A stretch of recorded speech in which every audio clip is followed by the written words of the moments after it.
गांव में रामू नाम का एक किसान रहता था। रामू अनपढ़ था। उसने कभी स्कूल का मुंह नहीं देखा था। वह रोज खेतों में हल चलाता, पसीना बहाता और अपने परिवार का पेट पालता था। उसके घर में उसका बेटा गोपाल था, जो 8 साल का था। गोपाल भी स्कूल नहीं जाता था। वह रोज पिता के साथ खेतों में जाता, गाय बकरियों को चराता और मिट्टी में खेलता रहता। रामू चाहता था कि उसका बेटा पढ़े लिखे, पर उसे यह भी नहीं पता था कि स्कूल में दाखिला कैसे करवाया जाता है। जब भी वह गांव में किसी पढ़े लिखे आदमी को देखता, उसके मन में एक दर्द उठता कि काश वह भी पढ़ा लिखा होता।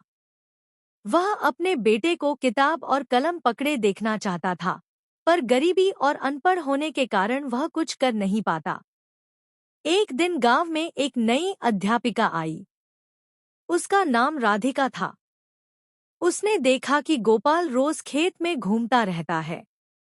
उसने गोपाल से बात की, तुम स्कूल क्यों नहीं आते?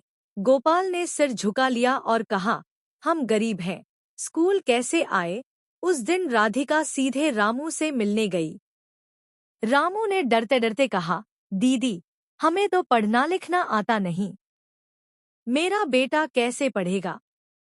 उसे कौन समझाएगा होमवर्क?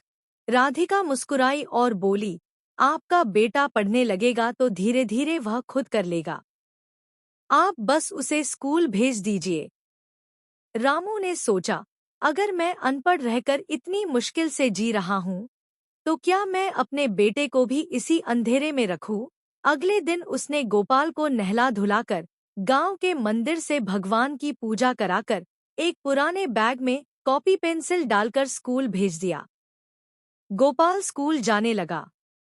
वह रोज घर आकर अपनी किताब खोलता और रामू के पास बैठकर कहानियां पढ़ने की कोशिश करता।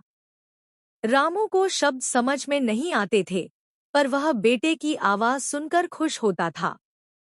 धीरे धीरे गोपाल को पढ़ना आने लगा।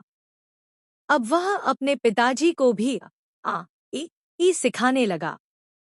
रामू खेत से काम कर लौटता तो गोपाल मिट्टी पर लकड़ी से अक्षर बनाकर दिखाता। रामू भी हंसते हंसते सीखने लगा। गांव के लोग रामू और गोपाल को साथ बैठकर पढ़ते देखकर हंसते थे, पर रामू को फर्क नहीं पड़ता। उसे अपने बेटे के साथ बैठकर अक्षर जोड़ना, शब्द बोलना और नई नई चीजें सीखना अच्छा लगता था। अब रामू का सपना था कि उसका बेटा बड़ा होकर मास्टर बने, ताकि वह गांव के सभी गरीब बच्चों को पढ़ा सके। उसने अपने बेटे को पढ़ाकर यह सीखा कि शिक्षा से बड़ी कोई संपत्ति नहीं होती। रामू और गोपाल ने मिलकर अंधेरे में भी अपने जीवन में शिक्षा की रोशनी जला ली।